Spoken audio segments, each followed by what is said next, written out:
สวัสดีครับพี่น้องพอกันอีกแล้วครับกบโปชแนลมื้อนี้ก็สิพาพี่น้องมาเบิ่งไผ่คือเก่านะครับบ่ไปไสมาไสพี่น้องเวียนอยู่นำก่อไผ่อยู่นำเครื่องล่างอยู่นำของขลังอยู่นำของทนสิทธิ์มื้อนี้มีของแปลกมานำเสนอกับพี่กับน้องนะครับของแปลกที่ว่านี่ก็คือของแปลกอยู่นำต้นไผ่นะครับที่ผู้เฒ่าโบราณเพิ่นมีตำนานบอกให้ฟังว่าต้นไผ่นี่นอกจากเขาเอานอไปบริโภคแล้วเอาล่ำไปเฮ็ดที่พักสิ่งศักดิ์สิทธิ์ที่สิงสถิตอยู่ในเครื่องร่างที่เฮ็ดจากไผ่นี่มีอานุภาพหลายพี่น้องไอ้ที่เขียนว่ามีคดตาไผ่คดตาไผ่แล้วก็คดไผ่ที่เป็นไส้อยู่ข้างในที่เป็นไส้ใส่อยู่ข้างในคดไผ่ตาตรงกันนี่ก็เป็นสุดยอดแห่งเครื่องร่างคงกระพันชาติอีกชนิดหนึ่งนะครับสิ่งที่สิบ่ลืมในการบอกให้พี่น้องฟังในมื้อนี้ก็คือเขาเอิ้นข้อไผ่ที่เป็นไผ่ที่เป็นข้อกำไลทองพี่น้องขอไผ่กำไลทองขอไผ่กำไลทองที่ว่านี่เกิดยุดโค่นไผ่พี่น้อง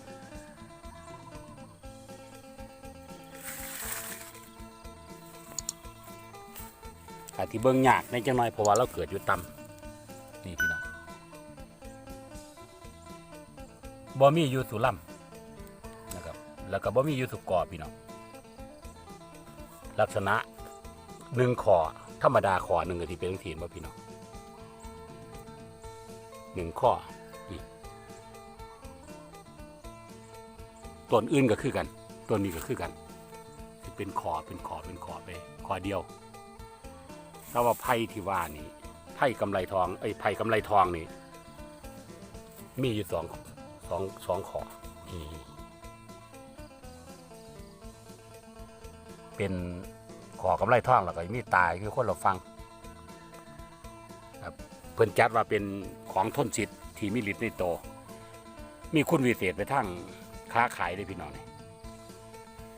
ก้อนนี้เป็นไม้ที่ปลูกเองอยู่ในป่าพี่น้องปลูกไว้ในป่านี่มีไก่ป่ามันออกมาข้างนอกบางหนึ่งหันก็เห็นมันห้องแก่แล่ก้อนนี่ปลูกไว้จะโดนหรอพี่น้องแต่ว่าปลูกอยู่ในป่าพอดีมาทำสวนก็เลยทางป่าอ่ะก็เลยมาเบิ่งว่านี่ก็มีพี่น้องเห็นบ่นี่ตัวนี้ที่มีอยู่สามป่อง1 2และ3นี่เพื่อนเดิน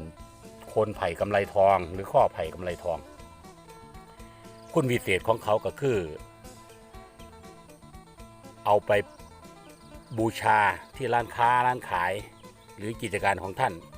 จะทำให้กิจการเจริญรุ่งเรืองบอกเป็นภาษาไทยนะพี่น้องให้กิจการเจริญรุ่งเรืองเพราะว่าเป็นของทนสิทธิ์ที่มีฤทธิ์อยู่ในโตเฮาจะเอาไปบูชาอะไรที่พี่น้องตัดแล้วก็เก็บไปถึงหิ่งบูชาด้วยเครื่องสักการะบูชาที่เป็นดอกไม้ทูบเทียนพวงมาลัยธรรมดาคือเครื่องบูชาตัวไป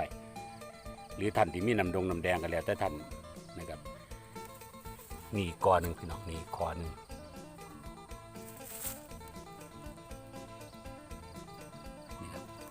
ก้อนนี้มีวิญญาณตีต้นพี่น้องเดี๋ยวจะรอให้พี่น้องเบิ่งตุต้นก็เพิ่งเห็นคือกัน เพิ่งเห็นคือกันนี่พี่น้องนี่แล้วก็นี่นอกเหนือจากนั้นก็สิบ่มีแล้วว่าที่นี่ก็ที่บ่มีสำนันพี่น้องนี่อันหนึ่งเกิดอยู่ไหลเพราะว่าก่อนนี่เป็นไม้ที่ปลูกอยู่ในป่าตะเกาก่อนแล้วแต่พอตะแม่เพิ่นปลูกไว้แต่ว่าพึ่งมาทางทีมาพอนะครับสำหรับพี่น้องผู้ใดมีความสนใจมีความขังไข่ในของทนสิทธิ์ที่มาจากต้นไผ่นะครับพี่น้องถ้าท่านเห็นหนังสีแล้วก็เจ็บเด้อพี่น้องเด้อเพ ราะว่าเล่ามีคุณวิเศษในทางค้าขายนะครับเจริญหลงเลี้ยงมีกำไรนะครับสมสื่อกำลังของเล่านั่นแหละเป็นเลี้ยงที่เว้ากันมาเป็นตำนานนะครับจากตำนานสู่ยุคปัจจุบันคนเฮาก็ยังคงยึดถืออยู่คือเก่า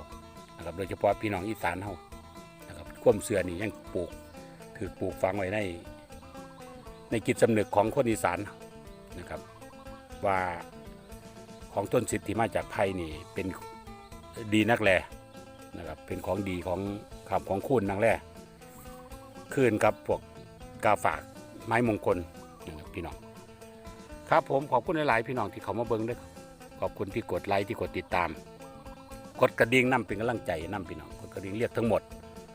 เพื่อพี่น้องสิบ่ได้ผ่านการแจ้งเตือนในคลิปต่อๆไปเนาะคลิปนี้ลาพี่น้องสำนีเจอกันคลิปหน้าครับผมกับโปรชแนลขอกล่าวเข้ามาสบายดีครับผม